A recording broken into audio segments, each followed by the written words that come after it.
Dear students and parents, आज एक अहम टॉपिक पे मैं आपसे गुफ्तगू कर रहा हूँ और वो है डी वॉर्मिंग। डी वॉर्मिंग का मतलब होता है कि जो पेट में जो कीड़े होते हैं जिसको हम केचुए कहते हैं, राउंड वॉर्म वगैरह, उससे बच्चों को किस तरह से निजात दिलाई जा सकती है और क्यों ज़रूरी है। ये हुकूमत की जानिब से साल में 2 मरतबा बच्चों को डी वॉर्मिंग के टैबलेट्स खिलाए जाते हैं। तो इस बार 15 सितंबर यानी जुमेरात के दिन, थर्सडे के दिन, गवर्नमेंट ऑफ तेलंगाना की जानिब से पूरे रियासत के स्कूलों और कॉलेजों में तमाम स्टूडेंट्स को जिनकी उम्र 3 साल से लेकर 19 साल के दरमियान है, इन सब बच्चों को डी वॉर्मिंग के आल्बेंडाजोल टैबलेट जो होता है 400 मिलीग्राम का, ये बच्चों को दिए जाएंगे जो चबाए भी जा सकते हैं, यानी ये चीवेबल टैबलेट्स होते हैं। यानी third nursery, LKG, UKG, first और सेकंड के बच्चे हैं, अगर वो टैबलेट निगलने में उनको दुश्वारी हो तो ये वो बच्चे उसको चबा भी सकते हैं। तो मैं आज इस उन्वान पर कुछ और आपको वजाहत करना चाहूँगा कि बच्चों के पेट में अक्सर कीड़े पाए जाते हैं, यानी जिसको वॉर्म्स कहा जाता है, WORMS। वो वॉर्म्स में राउंड वॉर्म्स हैं, टेप वॉर्म्स हैं, हुक वॉर्म्स हैं। ये आमतौर पर ये वॉर्म्स जो है जिस्म में हमारे पैदा नहीं होते बल्कि हमारे जिस्म के अंदर दाखिल हो जाते हैं। ये ख़ास तौर से अगर हम एहतियात ना करें, खाने पीने के चीज़ों में अगर हम एहतियात ना करें, ठीक ढंग से पकाया हुआ खाना ना खाएं, या अगर नाखून बड़े हों, या फिर वॉशरूम के फ़ौरी बाद हम जो है अगर साबुन से हाथ नहीं धोते हैं, या खाने से पहले हम साबुन से हाथ नहीं धोते हैं, या फिर मिट्टी में हम या फिर बच्चे ऐसे होते हैं जो बाज़ मिट्टी भी खा जाते हैं, तो ये तमाम ज़राए से इसके जो एग्स होते हैं, जो वॉर्म्स के जो एग्स होते हैं, वो हमारे जिस्म में दाखिल हो जाते हैं और दाखिल होके वो स्मॉल इंटेस्टाइन, जो छोटी आंत होती है, छोटी आंत, आपको मालूम है कि छोटी आंत हमारे जिस्म का वो हिस्सा है जहाँ पर हमारी ग़िज़ा खून बनकर हमारे जिस्म में जज़्ब होती है। तो ये वहाँ पर अपना मुकाम बना लेते हैं राउंड वॉर्म्स, और वहाँ पर जो है जिस्म में जो मौजूद जो खून बनता है, वहीं पर वही खून पर वो पैरासाइट की तरह वो अपनी तादाद भी बढ़ाते हैं। और बाज़ वक्त में केचुओं की तादाद जो है, इन्हें राउंड वॉर्म्स की तादाद इतनी ज़्यादा पेट में बढ़ जाती है कि बाज़ वक्त में मुंह से और इवन नाक से भी। और आमतौर पे इस वजह से क्या होता है कि बच्चों के अंदर हीमोग्लोबिन की कमी हो जाती है, जिसको कहते हैं एनीमिया, या फिर बच्चों में जो ग्रोथ है, जो नशोनुमा होना चाहिए बच्चों की, वो नहीं हो पाती, और फिर वो स्टंट हो जाते हैं। स्टंट का मतलब ये होता है कि वो उम्र के एतबार से तो बड़े होते हैं, लेकिन वो देखने के एतबार से, उनकी ग्रोथ के एतबार से वो लोग जो है दूसरों के मुकाबले में छोटे नज़र आते हैं, और फिर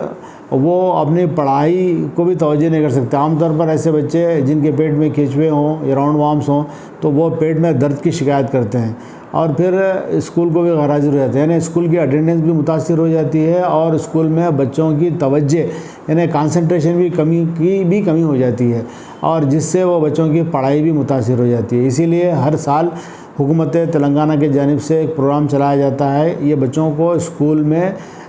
जो मौजूद होते हैं नर्सरी से लेकर 19 ईयर्स तक, यानी इंटर के स्टूडेंट्स भी, इन सब को गवर्नमेंट के जानिब से ये चीवेबल टैबलेट, जो चबा कर पानी से खाए जाने वाले जो टैबलेट्स हैं, उसको देने का प्रोग्राम इकरा मिशन स्कूल और जूनियर कॉलेज में भी ये मुनक़िद होने वाला है। और ये मैं आपसे बताया कि इसकी क्यों ज़रूरत है। जिस तरह से कि हमारे मुल्क में पोलियो की बीमारी का ख़ात्मा हुआ है, तो हुकूमत चाहती है कि ये बच्चों को पैरासाइट, जो ये राउंड वॉर्म्स हैं और इस तरह के और भी तरह के वॉर्म्स हैं, इन मुख्तलिफ़ अक़साम के वॉर्म्स से बच्चों को निजात दिलाया जाए। इससे क्या होता है कि पूरे मुल्क की जो प्रोडक्टिविटी है, पैदावार है, इस पर भी इसका असर पड़ता है। तो लिहाजा हम सब इस प्रोग्राम का हिस्सा बने